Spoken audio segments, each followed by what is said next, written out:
Like many of us, Cemal Ezel went to Trinity School. He left in 2002 and since then has started a range of social enterprises that make a positive difference around the UK. His company, Change Please, won Social Enterprise of the Year in 2018, and Cemal was named Entrepreneur of the Year in 2017. Unfortunately, he can't be with us in person today, but we're very grateful that he has agreed to join us on Zoom.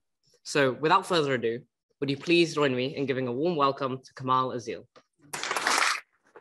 Hi, everybody. Thank you so much for having me and inviting me to speak today. I'm desperately disappointed that I couldn't be with you in person. It was very touch and go. I'm in the United States in Charlotte, North Carolina with our team, and we're just opening a new site this week. So it was 2 or 3 days apart from being able to join you. So my sincere apologies. But it's really great to be part of this festival. I was a student at Trinity between 1994 and 2002. It was a really wonderful time for me. My parents were refugees into the UK and they would never have been able to afford to attend a school like Trinity, but I was lucky enough to receive a bursary. And that really set me up for my future, really, and gave me the best chances of success. And after leaving Trinity in 2002, I went to university in Nottingham. I was then a commodity stockbroker between the ages of 22 and 29. I thought I had my dream job. It was everything that, I was taught was the epitome of success, earning good money and having a high income yielding job. But actually, it turns out that there's more to life than that. And really, it took me until the age of 29 to really realize that. And I was on a kind of this journey in Vietnam at the age of 29, trying to discover really what the purpose of life is. It sounds very cheesy, but that was my journey. And I was told to do the rocking chair test whilst I was sitting on this bus, on this 18-hour bus journey going from Ho Chi Minh City up through the center of Vietnam. And the rocking chair test is to look back at your life at the age of 90, thinking about what have you achieved? How are your children going to speak about you and remember you? What's your legacy on the world? And have you left the world in a better place? And I just remember thinking that actually, however morbid it might sound, if that bus crashed there and then, who would really care? Of course, my parents and some immediate friends, but, apart from my bank manager who would have to fill out some forms, or my insurance broker, then really what was this whole life thing been about? It's been a waste. And on that journey, I encountered this silent tea house in a city called Hoi An, which is a stunning Japanese colonial town where these ladies got together and created this really beautiful silent tea house where the only rule in this tea house was that you had to be silent. And half the ladies were deaf and half were mute. And they came together, found a solution and found a source of employment which provided a service to the local towns and villages. And it really inspired me that actually you could do business and good at the same time. It didn't need to be this incessant charge on just making money and achieving some social value, a social construct that I was told was the reason that we were here on life, which was to amass a certain amount of money and have financial success. And really it was about how can we do good for the people around us? How can we leave the world in a better place? And that really, for me, at the age of 29, it took me that many years to realize that really was a better purpose for me, to try and to feel more proud at the age of 90 when I'm looking back on my life and feeling that I've left something behind for my children and the next generation.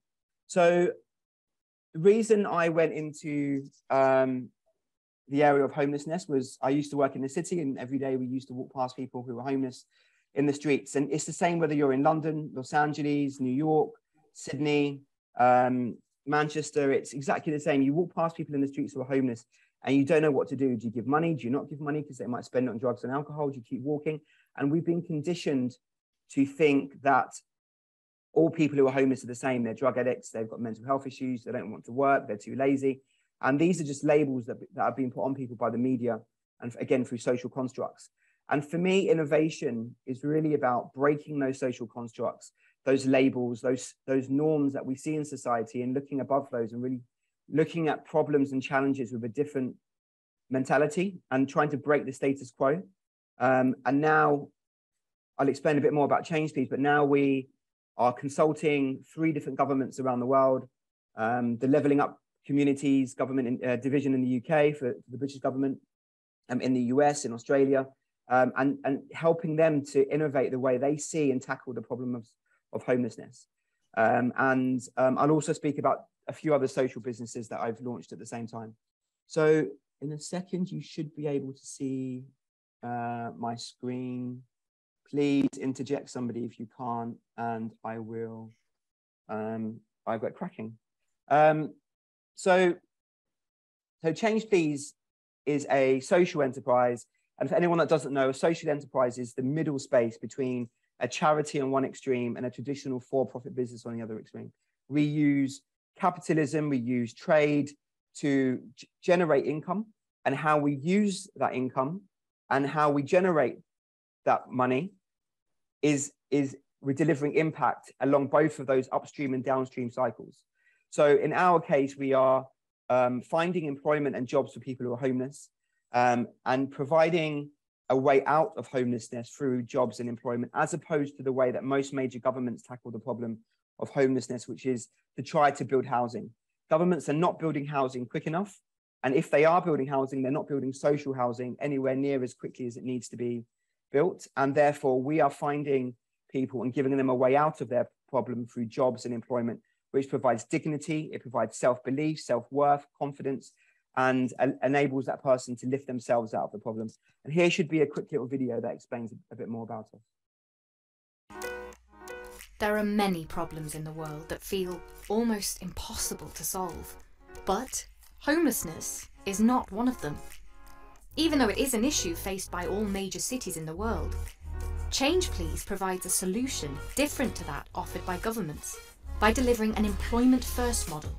We are a life-changing organisation where 100% of Change Please profits from selling our coffee supports people experiencing homelessness with a living wage job in the coffee industry, housing in just 10 days, training, mental health therapy, and a fresh shot at life. And we've proven this works with an 82% success rate. We launched with a single cart in Covent Garden in London, and we have grown across the UK and internationally into a total of 8 countries. We now supply coffee to banks, law firms, hospitals, gyms, supermarkets, universities, train networks, airlines, and we will soon be in space, all while serving our 5-time Great Taste award-winning coffees. This is not just coffee, this is life-changing coffee. They've done more for me in a year and a half than the whole government has done in 12 and a half years. A stepping stone out of the darkness, really. It's a star. It's like a star to me, so hopefully I can cling on to it. And news of our work has spread around the world. We were named the world's best social enterprise in 2018, and we've won many other awards. We've also just launched our own bakery school, supporting people who are homeless with new skills. We find, support, and train people experiencing homelessness who have amazing abilities. All they need is the opportunity and support to become great employees. I've never known a company that would bend over backwards to see that their employees have everything they need and that they're happy. Homelessness is a problem that we can all solve. This is a movement, a model that goes beyond coffee and homelessness. This is the future. It takes us all to figure out how we can apply ourselves to solve the world's problems. Our model works, but we can't do this alone.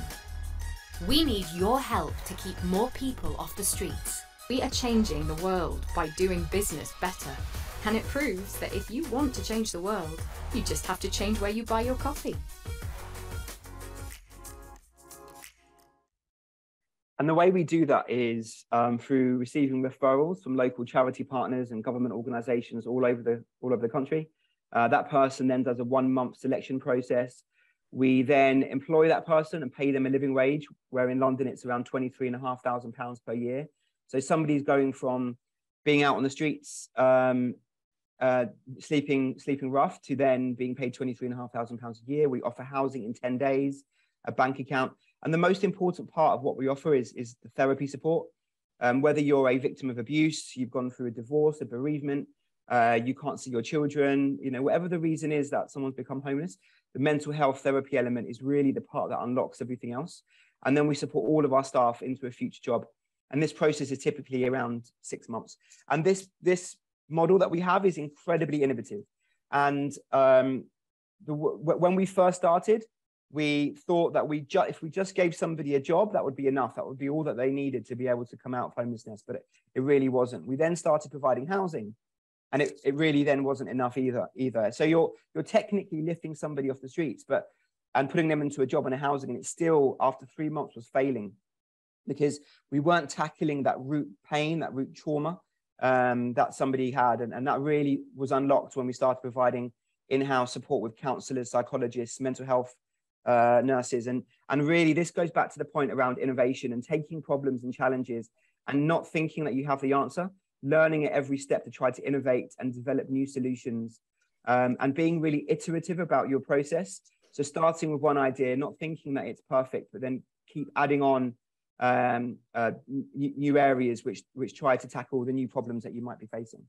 And also the way we purchase coffee as well. So one of our innovations is around homelessness, another is around the way we roast and purchase coffee. So we work with farms around the world that support people. So one in Peru that supports women who are victims of domestic abuse, another one in Tanzania that supports landmine victims. All of the coffee that we roast is roasted by people who are homeless, and we convert our waste coffee grounds into biofuel.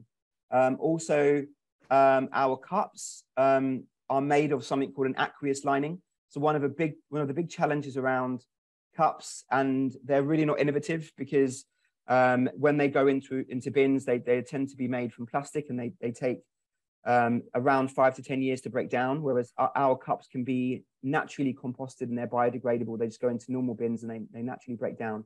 They don't have to go to a factory where CPLA cups are. So again, it's incredibly innovative, just the cups that we purchase.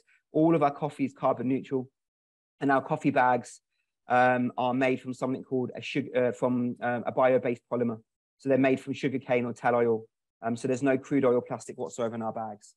And for anybody that's looking to set up a social enterprise in the future, the piece of advice that I give is really don't rely on your social impact or your environmental impact to think that that's going to be the part which makes your organization successful. You have to make sure that first and foremost, the quality, the price, and the convenience to purchase your product is as good as your competitors. And the social part or the environmental part is a bonus. Anyone that relies on the social and environmental piece to sell your product is only going to tap into 5% of the market, and we're not going to change the world on 5%. And our coffee has to taste great, and we've won now 6 Great Taste Awards for our coffee. So for us, we work with a lot of government organizations and partners around the world. And the advice or the example that I give organizations and industry is, we all knew that single-use plastics. I remember being in Trinity and being taught about single-use plastics and how bad they are for the environment, and seeing pictures of dolphins with straws down their throats and so on and so forth. But we still continue to use single-use plastics, and we still do today. And then in 2012, the government implemented a 5p tax on the use of carrier bags in supermarkets. And the use of carrier bags dropped by 87%. So it means that as a society, we valued the loss of 5p more than the pain of seeing the damage that single-use plastics did for the world that we live in. So really, it's the responsibility of organizations right from the top down to make the decisions for their employees, their students, their colleagues, and make that decision for people and take the hands out of the individual, because the individual is time poor and there's so many decisions that they're having to make. So really trying to influence from the top down, I really believe makes a huge difference to kind of make those much wider reaching decisions. And then again, from an innovation perspective, we use blockchain to track how much we pay farmers right from origin, which again, nobody else is doing. I believe Unilever have just started doing it, where they are tracking and using blockchain to audit their process of how their soaps or their bottles or their ingredients are getting to our shelves and our bathrooms. And we've done this now for the last 3 years. So it means that we can reduce fraud, corruption, and essentially increase the amount of money that farmers are earning through their supply chains. And again, it's really about educating consumers that not all products are equal. In our case, the coffee and the cups, the coffee and might taste the same, it might cost the same, but really what's happening in the background from the farmer to how it was roasted, to how it got to our cups in the UK, to who served us, how much that person was paid. Really, all of those elements really go into changing lives. And it's really about educating people to understand that the responsibility that we have to interrogate our partners and our people that sell products to us, to really look at in depth where those products come from and how they can innovate their process and be disruptive because fundamentally they will follow the money. And we will only see real innovation if if the organizations that we purchase from are aware that our needs to buy social and environmental products are really at the forefront of our decision-making processes. And if they are, they will start to innovate. And that's how we start to see change in the world that we live in. It really has to come from people being aware of the opportunities and making that difference. And examples of that for us are organizations like Avanti Trains, now, used to be Virgin Trains. When they changed over to Change Please, their sales increased by 18%. They had to employ a new social media manager to handle all the incoming tweets and messages. They spent £500,000 on tube ads because they saw their profits increase by using our product. Organizations like UBS, Halifax Bank, AstraZeneca, organizations like WeWork. We supply all of the coffee for Virgin Atlantic globally on all their planes and all their lounges. And it's really also increased what they call the Net Promoter Score. So it's the value of how their passengers feel when they leave their planes.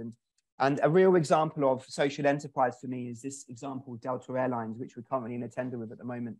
And what we've said to them is, if they change their coffee from their incumbent supplier to us, then it will reduce the price of their coffee by around 11%. The coffee quality will increase substantially, but fundamentally within a space of 5 years, with the profits that we generate, which will be around $45 million, it will reduce homelessness in Atlanta, which is their main hub in the US, by 75% for women and children who are homeless. Now, in a state where they're the second worst state in the country for children who are at risk of homelessness, it will reduce that statistic by 75% in 5 years, just by them changing their product. So imagine that's what one small coffee company are doing. And for the reach that all of you have in the room and the opportunity and the businesses that you can create and the disruption and the innovation that you can lead in the world that we live in, if we can do that with one small coffee company, what can you do in the world that we see in our future, with all of the minds and the imagination and the opportunities that can be created in the future by being motivated by social and environmental businesses? That's really how we can achieve change and how we have the power to do good in the world. And our coffee is also available on Virgin Galactic as well. So that's been a long time coming, and it's been a very difficult process to get it there.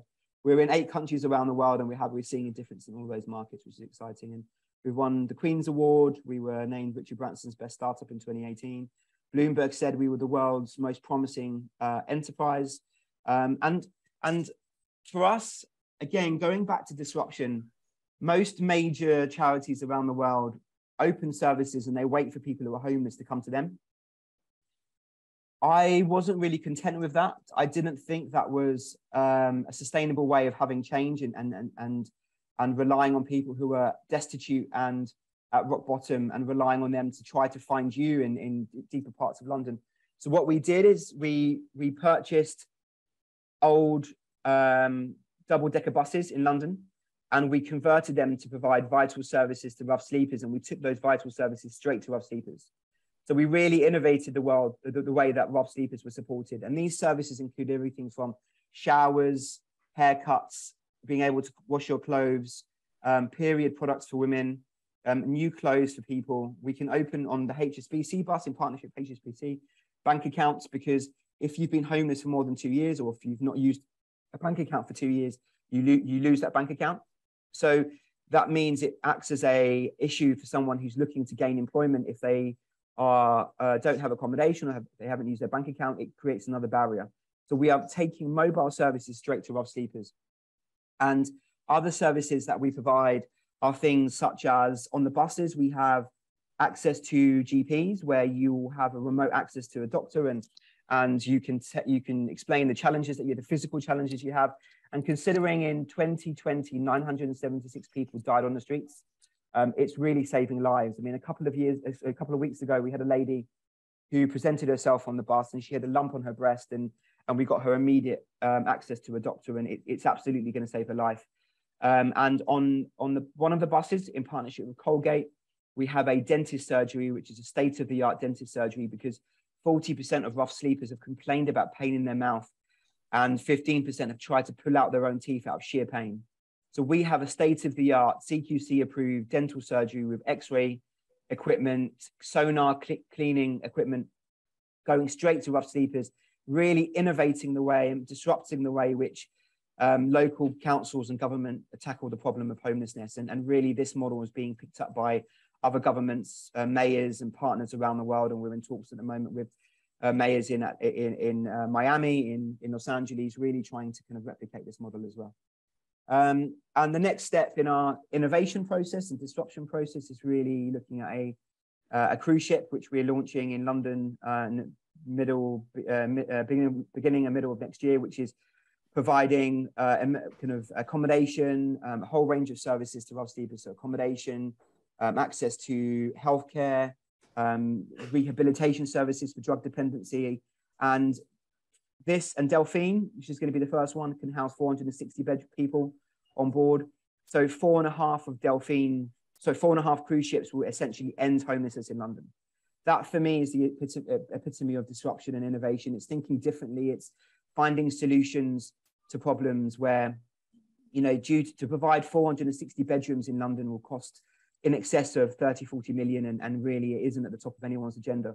So we are thinking differently and using cheaper mooring fees compared to land fees to kind of tackle those problems. And the first one's going to be in partnership with 3 different councils and provide a whole range of services from events, gyms, physiotherapy, vaccines.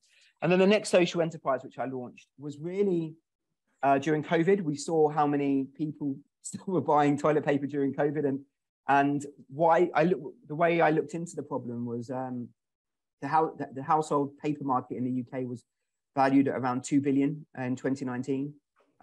27,000 trees are flushed down the toilet every single day just for toilet paper. And that's 10 million trees a year. And 1/5 of the world's deforestation is due to toilet paper.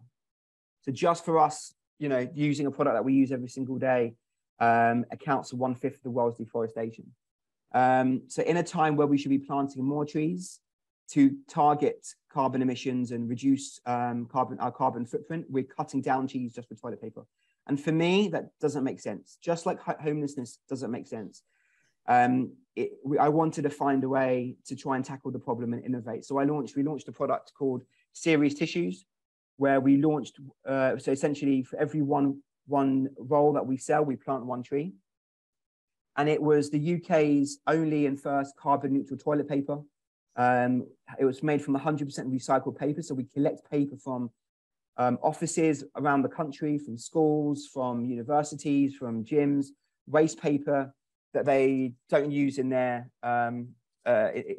printers, or collect those and recycle those into toilet paper. And there's no chlorine, there's no BPA, there's no plastic, there's no chemicals. It's completely natural. And we sell it online. We sell it soon into supermarkets, and it's really incredibly disruptive. And here's a quick little video which explains a bit more about it. 10 million trees are cut down every year just to wipe our bums, when we need trees now more than ever. Our planet's facing serious issues.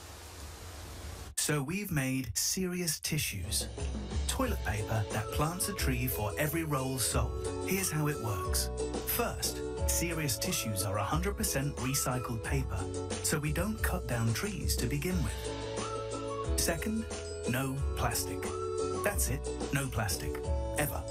Third, we're UK made and manufactured, so we're not shipped halfway around the world, reducing our carbon footprint even more. Finally, and most importantly, we're planting a tree for every roll sold.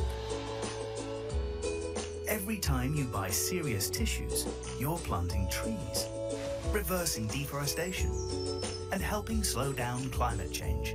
So if you want to help save the world, now you can do it from your toilet seat. Seriously. So thank you. That's been my journey since leaving Trinity. And for me, really the opportunity that Trinity, or the word opportunity came up in my head, but that you can tell I like a good pun. But that opportunity really gave me a chance to go on a journey where the first part of my life was about creating financial success, and the next part was around doing good for the world that we live in and the people that need support and are under supported. And really the way we do that is through finding products that already exist, like coffee, like toilet paper, like we've got restaurants, and making them better, being disruptive, being innovative. And my key advice is really don't be afraid to break things. We are so focused on trying to make everything perfect and before launching, and really starting with a minimum viable product and constantly trying to improve it step by step, and really trying to think about how can we take the labels and the stereotypes and the assumptions that we've been taught across our lives and break those assumptions and think differently. And I think that's the part that really excites me. So I think I've gone over time, so I'll stop and I'll see if there's any questions that have come through on the chat.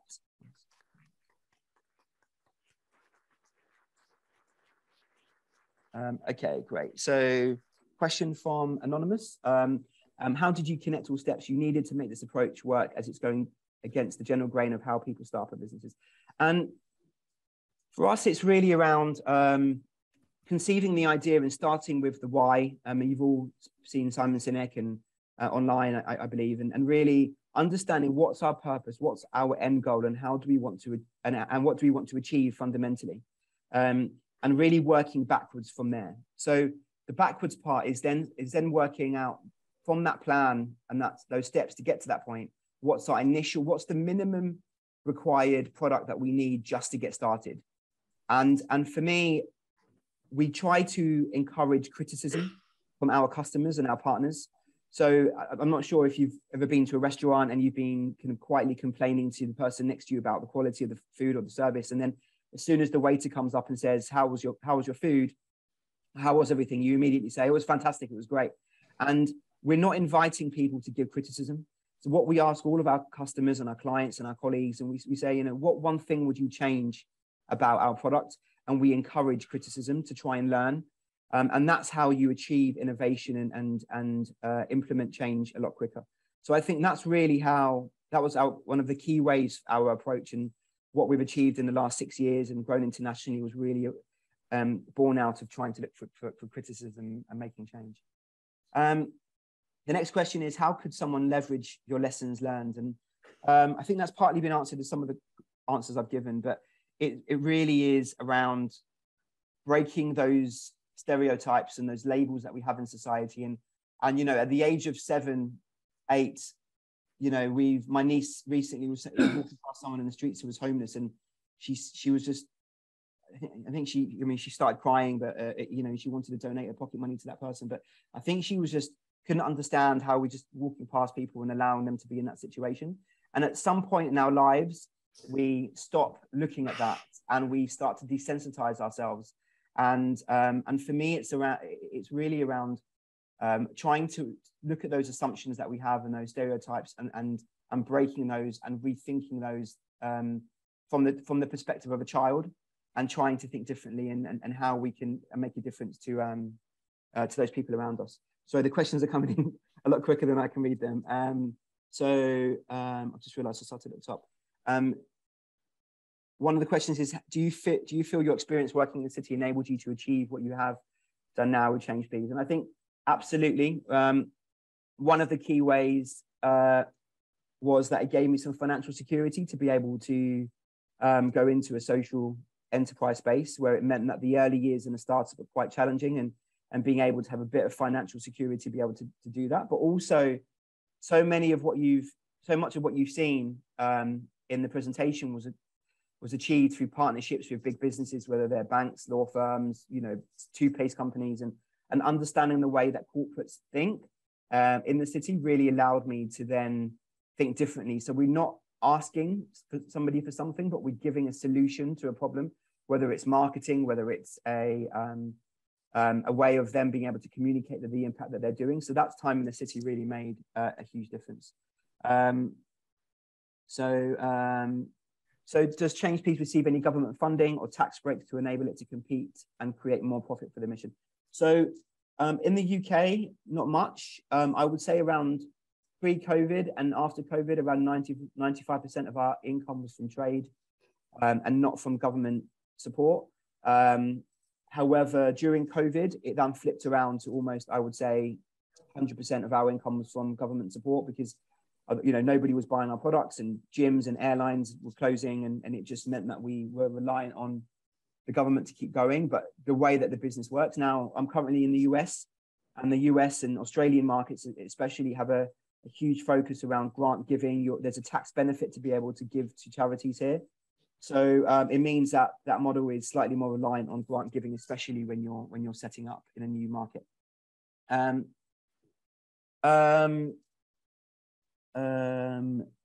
one's a similar question. How did you feel leaving England to make your business in America? So we've got an amazing team here in France, in Ireland, in Australia, kind of in different markets. And I think it's really for us about empowering the people who work for us in different markets. You can't achieve anything without an amazing team. I haven't left the UK as such. I come to see our teams with my co-CEO in different markets and support them and empower them to be able to deliver the change and the impact that we want to have. But it's always amazing to come to different markets and see that the same problem of homelessness or global warming, or the people that treat people who are homeless is in exactly the same way as we do, or people are treated in London or in Manchester. So it just shows that, again, those stereotypes and stigma are kind of perpetuated in different markets. And I think it's so easy to kind of put labels on people and forget about them. And what we're so excited about is when somebody then sees someone who's homeless serving coffee to them and hearing that they're a brother, a sister, a mother, and a human being, that we're able to kind of break that perception. And then the next time they see someone who's homeless in the streets, they change the way that they see that person. And that perception change is probably bigger to society than the impact we're going to have on those individual people, because it then means that the next time that they're in a different country or in a different city, all it requires is just giving somebody the basic decency of a smile, seeing that person as a human being, and putting aside those perceptions and those stereotypes. So it's trying to rehumanize individuals where they feel that they're still part of a society and they're not cast away. So that's one of the things that I've really learned from seeing different markets. Actually, I've realized that you're upvoting the questions. And by the way, please tell me to stop whenever we run out of time, but I can keep going. One of the other questions. Kamal, if we do two more. Okay.